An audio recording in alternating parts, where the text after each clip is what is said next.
แล้วก็ตอนขึ้นลิฟต์เพราะว่าเบาฝนก็ได้จับน้องนะตามที่คลิปเฮาอะ บ่ นะ ขึ้นลิฟต์บ่ บ่แม่นขึ้นลิฟต์ บ่แม่นขึ้นบันไดเลื่อนมันได้เลื่อนตอนนั้นโอ้ตัวนี้บ่ แหม่ ตัวนี้ 14บ่ถาม เห็นคอมเมนต์หลายอีหลิ แม่น หลายมือ อ่านเบิ่งอยู่ตัวนี้ก็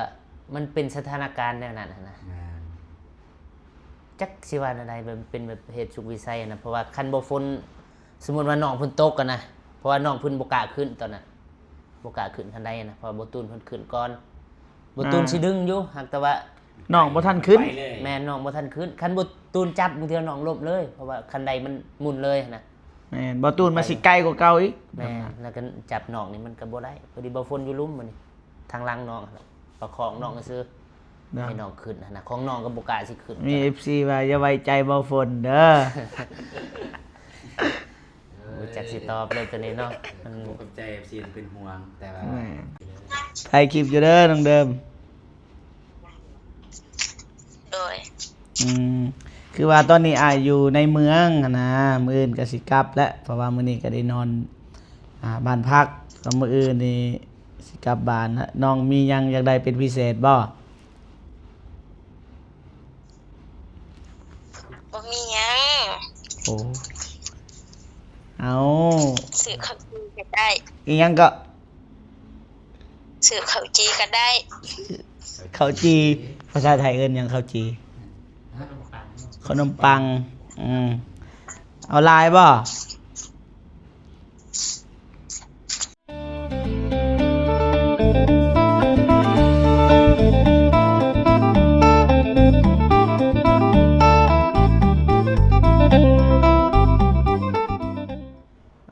ับทักทายสบายดีและสวัสดีพ่อแม่พี่น้องเบิดสุขุสุคนพี่น้องเนาะ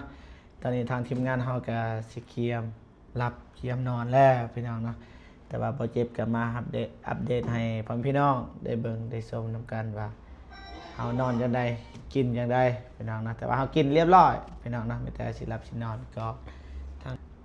คือเห็นแล้วพี่น้องเอ้ยสบายดีเด้อพ่อฝน สวัสดี สบายดีเด้อ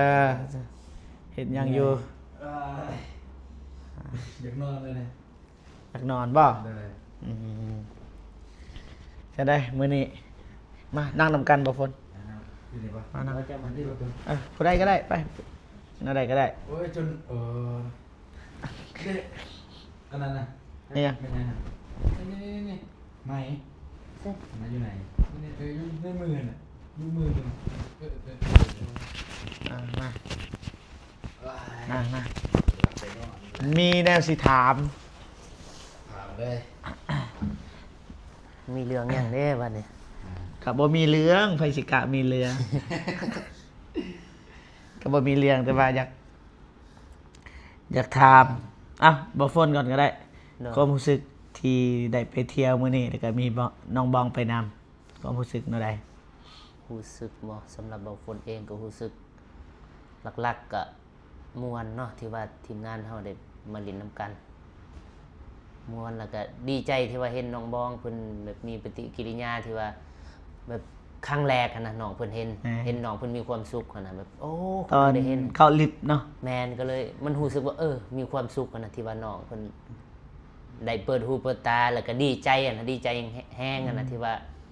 ได้มาเห็นอะนะ เนาะแล้วก็ตอนขึ้นลิฟต์เพราะว่าเบาฝนก็ได้จับน้องนะตามที่คลิปเฮาอะ บ่ นะ ขึ้นลิฟต์บ่ บ่แม่นขึ้นลิฟต์ บ่แม่นขึ้นบันไดเลื่อนมันได้เลื่อนตอนนั้นโอ้ตัวนี้บ่ แหม่ ตัวนี้ 14บ่ถาม เห็นคอมเมนต์หลายอีหลิ แมน หลายมือ อ่านเบิ่งอยู่ตัวนี้ก็มันเป็นสถานการณ์แนวนั้นนะ จักสิว่าอะไรแบบเป็นแบบเหตุสุกวิสัยนะเพราะว่าคันบ่ฝนสมมุติว่าน้องเพิ่นตกกันนะเพราะว่าน้องเพิ่นบ่กล้าขึ้นตอนนั้นบ่กล้าขึ้นทันใดนะเพราะว่าบ่ตูนเพิ่นขึ้นก่อนบ่ตูนสิดึงอยู่หากแต่ว่า น้องบ่ทันขึ้น ไปเลย แม่น้องบ่ทันขึ้นคันบ่ตูนจับบางเทื่อน้องล้มเลยเพราะว่าคันใดมันหมุนเลยนะ แม่นบ่ตูนมาสิไกลกว่าเก่าอีก แม่แล้วก็จับน้องนี่มันก็บ่ได้พอดีบ่ฝนอยู่ลุ่มมันนี่ทางหลังน้องประคองน้องซื่อให้น้องขึ้นนะของน้องก็บ่กล้าสิขึ้น มี FC ว่าอย่าไว้ใจเบาฝนเด้อ ร รู้จักสิตอบเลยตัวนี้เนาะมัน ผมกับใจ FC เป็นห่วงแต่ว่า แม่ เอากัน เอาให้ใหม่ให้เบาตูน ได้ยินอยู่ อยากถามความรู้สึกเบาตูนอีก อ่า แล้วก็สิถามเรื่องบันไดเลื่อนคือเขานะ ความรู้สึกที่จริงๆแล้วคันสิว่าตู้ซักผ้านี่ ถ้าแต่งก็มี แมน เป็นหยังคือว่ามาซื้อไก่ปานนี้นะอยาก โดย อยากคู่ เลยอันนี้ก็แมนเคยบอกเจ็บบอกที่จริงนี่ตู้ซักผ้าอยู่ท่าแตงกับมี แต่เป็นหยังจึงอยากมาซื้ออยู่ปักเซ่หนึ่งนะปัญหาหลักๆสาเหตุหลักๆก็คือ ก็แม่นปัญหาเลย สาเหตุนะเหตุผลนั่นนะเหตุผลหลักๆนะก็คือสองเหตุผลหนึ่งคืออยากให้น้องบองเพิ่นมาเปิดหูเปิดตา อยู่เมืองใหญ่เพราะว่าเคยได้ยินน้องเพิ่นจมว่า อยากไปจากครั้งหนึงอยากไปจากครั้งหนึงปักเซ่น้องเพิ่นจมตอนนั้นเปิดชมอันนี้ก็คิดแล้วในใจมีเวลาก็สิพาไปนะสองก็คือมาซื้อตู้เย็นตู้ซักผ้านี่ละนั่น แต่ก็อยากคู่แบบตอนขึ้นบันไดเลื่อนแบบคล้ายๆก็คือหมู่เป็นห่วงกับแมนแต่ว่ารู้สึกโจมตีกับแมนนะเฮากับไอ้ต้นบอตูนเนี่ยเฮาลงในคลิปนั้นน่ะมีแต่คนมาเว้าแบบนั้นนะก็อยากให้บอตูนลองชี้แจงเบิ่งให้ FC เข้าใจนะ เลยตัวนี้เนี่ยก็คือตอนขึ้นบันไดเลื่อนเนาะตอนแรกก็สิขึ้นพร้อมกันกับน้องบองเด้ตอนแรกเนาะประเดี๋ยวบางคนขึ้นไปก่อนแม่นบ่ขึ้นไปแล้วกลับมาอีก แม่นเห็นน้องพวกน้องแล้วพวก เออ ทีมงานบ่กล้าขึ้น แม่น ก็เลยลงไปอีก น้องบองประกล้าขึ้นประเดี๋ยวอันนี้ก็ว่า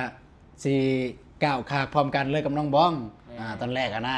ก้าวขาประเดี๋ยวประตูก้าวขาปุ๊บแล้วคันไดเลื่อนมันเลื่อนไปเลยเด้แล้วเหยียบแล้วมันไปเลยประเดี๋ยวประตูเหยียบปุ๊บน้องบองพัดบ่ก้าวมา บ่กล้าเหยียบ บกล้าเหยียบยังค้างอีกประมาณ2วิเนาะ2หรือ3วิเนาะประตูพัดไกลแล้วอยู่เทิง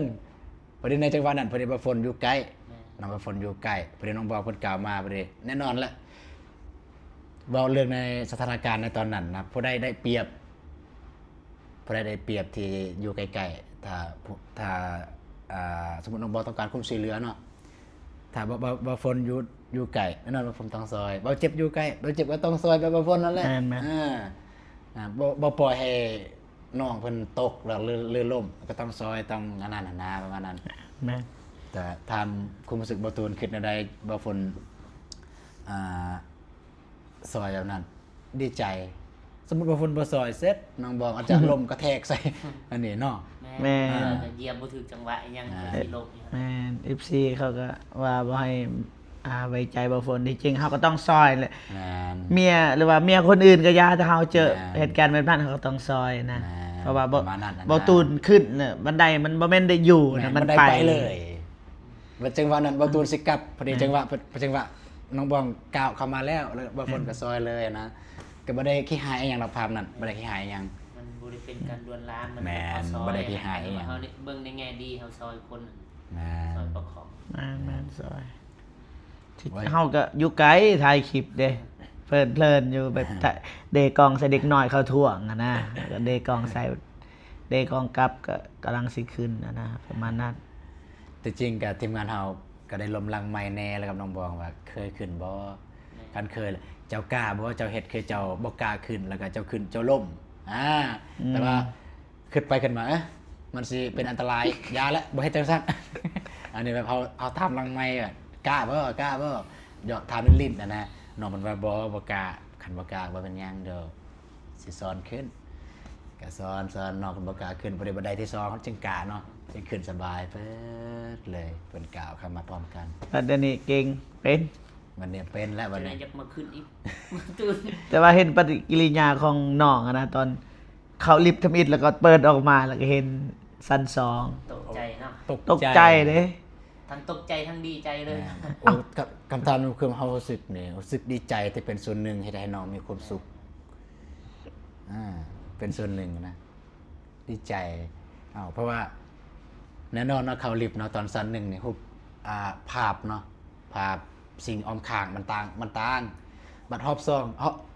ซันซองมันก็ต่างอีกเนาะ อ่า แน่นอนละตอนอยู่ในลิฟต์นะก็แบบมันปิดเลยแบบลักษณะคือเขาหลับตาเนี่ยแหละปื๊ดประตูออกเปิดออกมาแป๊บคือแบบโลกใบใหม่เลยนะจากโลกใบเก่าเป็นโลกใบใหม่นอกมันก็ตกใจแล้วเนาะ แห่งตอนขี่รถข้ามคลองเนาะ ปอดแล้วว่าปอดคืองามแท้บ่คิดว่าฝันว่าสิได้มาแบบในจุดนี้ คลิปบ่ฝนนั่นน่ะ คลิปว่าฝนอย่าลืมเข้าไปเบิ่ง ยินแล้วเว้า เยอะแล้วก็วัดพระหน่วยใหญ่ปอดคือใหญ่แท้ แหละ พระองค์ใหญ่ พระเขาเอิ้นว่าต้องขอโทษหลายๆเพราะว่าพระทำแหล่เนาะพระใหญ่นะองค์บากองค์บากใหญ่ เพราะว่าเฮาแต่ก่อนช่วงนั้นยังน้อยมักเบิ่ง มักเบิ่งเด้ นั่งองค์บากเด้ นั่งองค์บากมัก ดี เบิ่ง ดีบ่ฝนญาติใช่ไหมพระตัวนั้น แม่นคือกัน องค์นั้นบ่แม่นตัวนั้น องค์ พระองค์นั้น แม่น อะไรคือกันแม้แต่ว่าฝนบ่ตูนคือกันนะตอนบ่คิดญาติรู้สึกว่าญาติคือกันแบ คั บ นเห็นแต่แท้เนี่ยก็จะญาติอยู่เพราะมันบ่มีสี บาทเด้ เออ หน้าบาทเบิดละบักดอน เจาะอยู่หั่นแหละ บักสาดสัว อ่า ประมาณนี้พ่อพี่น้องนะก็บ่มีหยังหลายทางทีมงานก็บางทีจะน้อยก็สิเข้าไปน้องบองแต่ว่าบ่อยากรบกวนและน้องเพิ่นนอน เจอน้อง อีกอย่างก็เป็นผู้หญิงนะครับบ่อยากรบกวนบ่ได้ที่จริงเขาก็อยากเข้าไปทายอยู่ไปถามความรู้สึกของน้องนะแต่ว่าก็ยาแล้ว แต่ไว้โอกาสหน้าคลิปมื้ออื่น ได้ สิตามบ้านเดียว โอเคได้ครับประมาณนี้พ่อพี่น้องเนาะก็บ่มีหยังหลายนะน้องบองก็นอนอยู่ห้องนั้นเฮาก็นอนอยู่ห้องนี้พี่น้องนะแต่ว่าเตียงหนึ่งเฮาต้องนอน2คนเตียงหนึ่งเฮานอนคนเดียวโอ้ว่า ได้อยู่เนี่ย2คน ได้อยู่2คนก็ได้เนาะ เกียงเตรียมใหญ่ โอเค อันนั้นรบกวนเลยจับกล่องให้ในเฮาสิโทรหาน้องเดิมก่อนแป๊บนึงเฮาสิถามว่า เพราะว่าเราอยากได้อีหยังมื้ออื่นน่ะบางทีเฮาสิซื้อให้น้องเพิ่นน่ะนะได้บ่ฮู้ว่าน้องเรานอนหรือบ่นะเพราะว่าบ่ได้นัดกัน ประมาณนั้น คิดฮอดว่าโทรใส่โทรนี่ ถามว่าขึ้นฮอดบ่ก็ธรรมดา แบบว่าได้มานี่แหละได้มาเนาะในเมืองใหญ่แล้วก็เลยอยากรู้ว่าน้องเพิ่นได้กินหยังก็ได้ แม่น อ๋อ กินไปฝาก สื่ออันนั้นสื่ออาหารเกาหลีญี่ปุ่นครับ อีหยัง เพราะว่าอยู่สแตงเขาบูมี่เคยจี้สแตงเขาบูมี่ไปซื้ออันนั้นเด้นี่ยังไงตัวเขามักซื้ออันนะซาซิมิที่ทั้งลืมนะ อ๋อตอนนั้นนะโตฝาดแห้งฮะ แม้ มีน้ำยา เจลซอง อ่า ตัว อ๋ เป็ อ นสีปลายอย่างไรอ่ะ บ่แล้วแต่น้องเพิ่นสิเรื่องนางบ่เว้าลายบางทีบ่ติดจังหน่อยนะ ก็สมมติว่า โทรก่อน เงียบเด้อ ขอเวลาเด้อ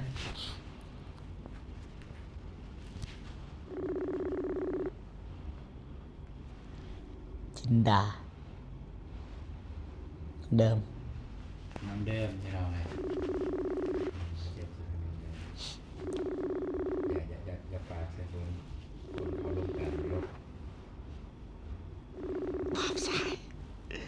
บ่รับสาย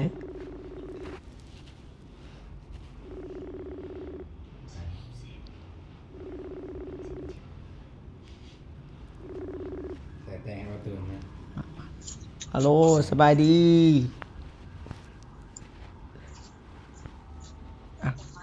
นั่นล่ะสบายดี ถ่ายคลิปอยู่เด้อน้องเดิม โดย คือว่าตอนนี้อายอยู่ในเมืองหั้นนะมื้ออื่นก็สิกลับแล้วเพราะว่ามื้อนี้ก็ได้นอนบ้านพักก็มื้ออื่นนี่สิกลับบ้านแล้วน้องมีหยังอยากได้เป็นพิเศษบ่ บ่มีหยัง โอ้เอา ซื้อข้าวจีก็ได้ อีหยังก็ ซื้อข้าวจีก็ได้ ข้าวจีภาษาไทยเอิ้นหยังข้าวจี ขนมปัง ขนมปังเอาลายบ่ บ่หลายก็ได้น้อยเดียว หน่อยเดียวโดยตอนนี้เฮ็ดหยังเนาะ นั่งเบิ่งหลานบ่สบาย อ๋อลูกเอื้อยเห็นบ่ โดย อืม เจ็บหนัก บ่ได้ไปหาหมอบ่ผู้ใดผู้เป็นอ้ายหรือว่าน้อง น้องลาน มิ บ่ ลินกำลังมาแต่แพทย์ โอ้อาการเป็นอะไร เจ็บหนัก แพทย์บ่ได้ไปเบิ่งอีหยังบ่เขาว่าจังได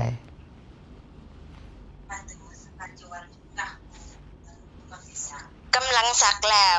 ให้ยาบางยาแล้วก็เมื่อนหมอก็บอกเราว่าให้เบิ่งอาการให้เบิ่งติดตามอาการน้อง ได้ น้องมิลิน ใครแน่แล้วบ่หรือว่าหนักกว่าเก่าอีก กำลังสักยาแล้วองค์จะถ้าเบิ่งอาการว่าสิเป็นจังได๋ ได้ เนาะ ได้โอเคเป็นกำลังใจให้เด้ออ่า โดยขอบใจ ได้ให้หายไวๆโอเคบ่กวนละไม่แต่ว่ามื้ออื่นอ้ายก็สิกลับซื้อข้าวจีให้ โดยขอบใจหลาย ได้โอเคนอนหลับฝันดีเด้อ ๆโดย บ๊ายบาย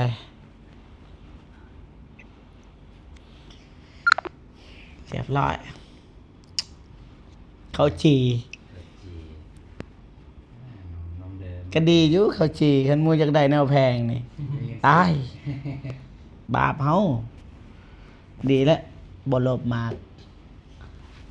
โลภะฮะขอบใจหลายๆว่ะ เดี๋ยวก่อน เดี๋ยว ไปนอนเลย ว่าอย่าแตงหมูอะไรตัวนั้นอย่า เดี๋ยวเพิ่ง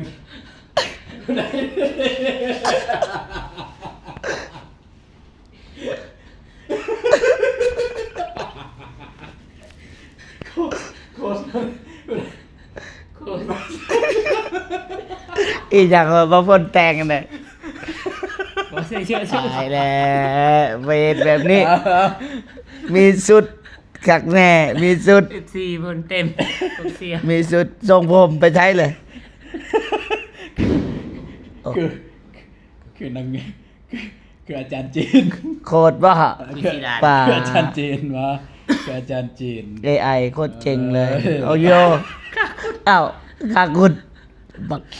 เว้นเน็ตแบบนี้ก็มี ตัวนี้มันมีตัวหนึงรออยู่ตัวนี้ เน็ตบาปเขาเนาะ เซฟเด้ โอ้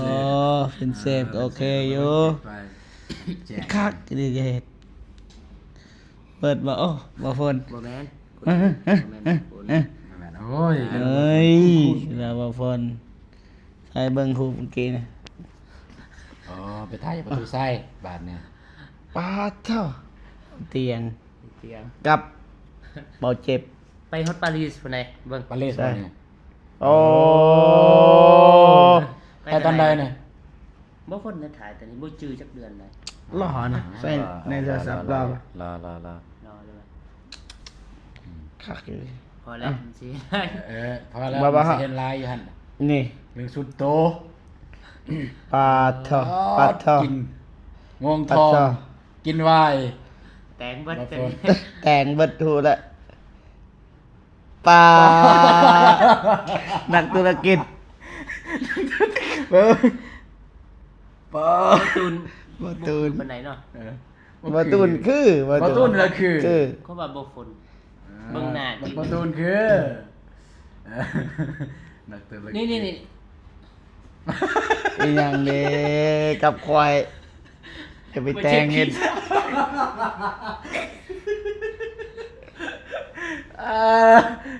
เอ้ย หมดแล้ว ได้ อีหยังจะไปเฮ็ดแบบควายค่ากุด คนพิการ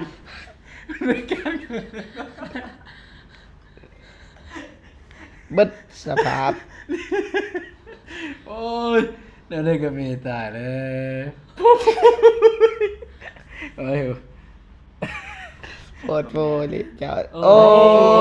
นี่คือเด้คุณบางคน อันนี้คือเลยนี่ คือเลย คือเลยนะ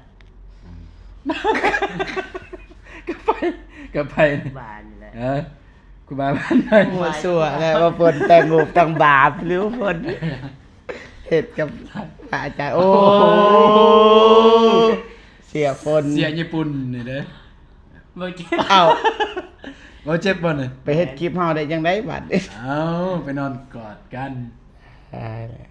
เด้ๆๆไผ บ่ได้หันผู้หญิง เอา บ่ฝน ผู้ใด แต่งงานแล้วบ่ฝน เบิ่ง แต่ว่ากับ AI จัก AI แม่นเว้ยอ่า พอแล้วพอแล้ว ไปโอ้ งามอีผู้นี้เลย โอ้เบิ่ง ผู้นี้งามอยู่ เอาได้ จังว่ารูปหนึ่ง AI เอา นะ AI รูป AI เบิดบ่ AI AI ไปด้วย AI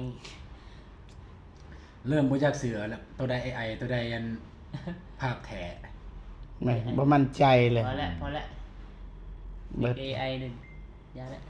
นี่ เป็นนางอะไรจะได้เนี่ยบาวอนงเป็นนางยานเอือนน้องฮานบ่ตูดน้องเดิม จัดเรียงน่ะ บัดเฮาบัดแนวนี้เพิ่นเฮ็ด หมู่คือกัน เอออันมีคนเซตน้องเดิมเซตบ่จักอ้าวขอบใจหลาย ขอบใจ ๆมาโอเคพ่อพี่น้องเนาะหลังจากโทรหาน้องเดิม เป็นที่เรียบร้อยเนาะน้องเพิ่นต้องการข้าวจีหรือว่าขนมปังนั่นเองพี่น้องเนาะมื้ออื่นเบาเจ็บก็สิซื้อฝากไปให้น้องพี่น้องเนาะ